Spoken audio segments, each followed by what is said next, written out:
కొప్పుల ఈశ్వర్ స్థానిక మాజీ శాసనసభ్యుడు చందర్ ఈరోజు వనికెన్ మైండ్ మీద ప్రచారానికి కనుగొని కొత్తగా పాపం ఎప్పుడూ లేనటువంటి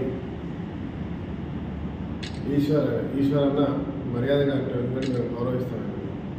కానీ ఆయన మర్చిపోయాడు కార్మికులు.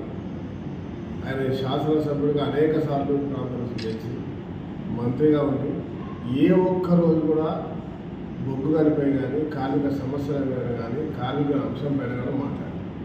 ఈరోజు పార్లమెంట్ పోటీ చేస్తున్న తరంలో స్వయంగా ఆయనకు అప్పుడే కొత్తగా పార్లమెంట్ ఎన్నికల సందర్భంగా మరి కార్మికులు అందరూ కూడా ఎలా గుర్తొచ్చారు. ఇలా కార్మికుని అని కూడా గుర్తున్నారు. ఆయన శిష్యుడు మొన్న ఉన్న 5 సంవత్సరాల్లో ఈ ప్రాంతంలో అనేక దోపిడీలు తెరదీసి ఒక మహానటుడిగా పేరుగాస్తే ఇప్పుడు కూడా ఆయన బాటలు మరి ఈయన నేర్పించిన విషయం ఈరోజు ఏర్పడతా ఉంది.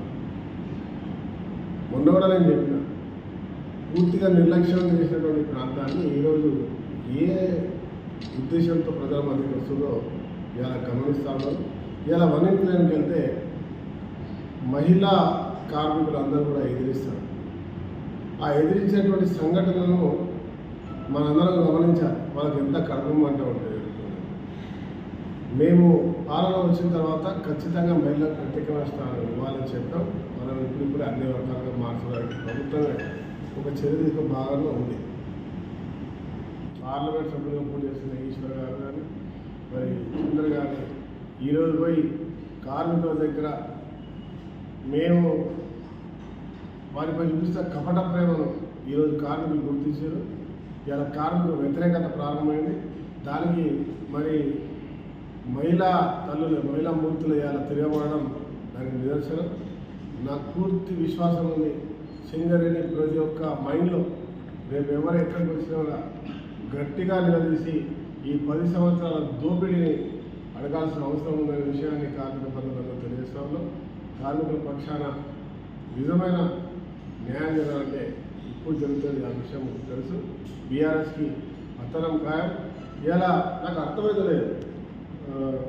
టీబీకి సంబంధించిన నాయకులు అది బీఆర్ఎస్ పార్టీకి సంబంధం లేదని చెప్పి స్టేట్మెంట్ ఇచ్చి ఇలా బీఆర్ఎస్ పార్టీతో కూతురు తీరు చూస్తూ ఉంటే ఇది ఒక కపట నాటకంగా స్పష్టంగా అర్థమవుతుంది.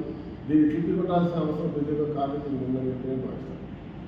టీపీజీ కేసు అని కొప్పుల ఈశ్వరికి సంబంధించిన కుటుంబ సభ్యులు అయితేనేమో సర్ఫేస్ మీద మంచిగా బ్రహ్మాండంగా ఉన్నటువంటి ఉద్యోగాలు ఇస్తారు. మాలాంటిగా వాళ్ళందరికీ కూడా వెట్టి చాకరీ చేపిస్తున్నారు. వాళ్ళ ఆవేదనను చెప్తా ఉంటే దానికి జవాబు ఇవ్వాల్సింది పోయి అక్కడ వారిపై దౌర్జన్యాన్ని దిగడం నిజంగా కార్మిక లోకం అంతా కూడా దీన్ని తీవ్రంగా ఖండించాల్సిందే. బాధ్యత కలిగినటువంటి సమాజంలో బాధ్యత కలిగిన ప్రతి ఒక్క పౌరుడు దీన్ని ఖండించాలి. దీన్ని చిత్రీకరిస్తూ ఒక మీడియా మిత్రుడు శివ V3కి సంబంధించినటువంటి మిత్రుడు చేస్తూ ఉంటే అతనిపై దౌర్జన్యం చేసి ఆయన ఫోన్ గుంజుకొని దాన్ని డిలీట్ చేసి అతన్ని బెదిరించేటువంటి చేయడం అనేది సిగ్గుచేటు. ఇవాళ మీడియా ప్రతినిధులు అందరూ కూడా దీనిపై స్పందించాల్సిన అవసరం ఉంది. నేను తీవ్రంగా ఖండిస్తా ఉన్నాను. ఇది ప్రజాస్వామ్యం. ఎవరైనా ఎక్కడికైనా ఏదైనా మేము మాట్లాడచ్చు, ఏమైనా చేయొచ్చు. ప్రజల హితం కొరకు పోరాటంలో, ప్రజా సంక్షేమం గురించి పోరాటంలో, ప్రజలకు మంచి చేయాలనే ఆలోచనలో ఎవరైనా ముందుకు రావచ్చు. కానీ ఇంకా దొరల పాలనలో ఉన్నట్టు, వాళ్ళే అధికారులు ఉన్నట్టు ఈరోజు మేము చెప్పిందే శాసనం ఉన్న విధంగా అవుతుందని తీవ్రంగా ఖండిస్తా ఉన్నాం. దీనిపై మేము కార్మికులందరికీ చెప్తాము.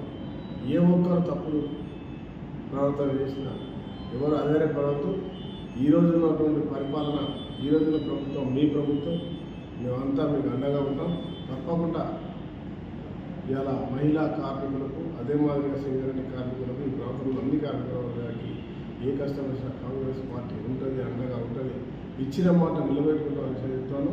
దీని మీద ఈరోజు మీడియా సోదరుడిపై ఫోన్ ముందుకు చేసిన తీవ్రంగా ఖండిస్తా ఉన్నాం. దీనిపై చట్టపరమైన చర్యలు తీసుకోవాలని మరి ప్రభుత్వం పోలీస్ అధికారులు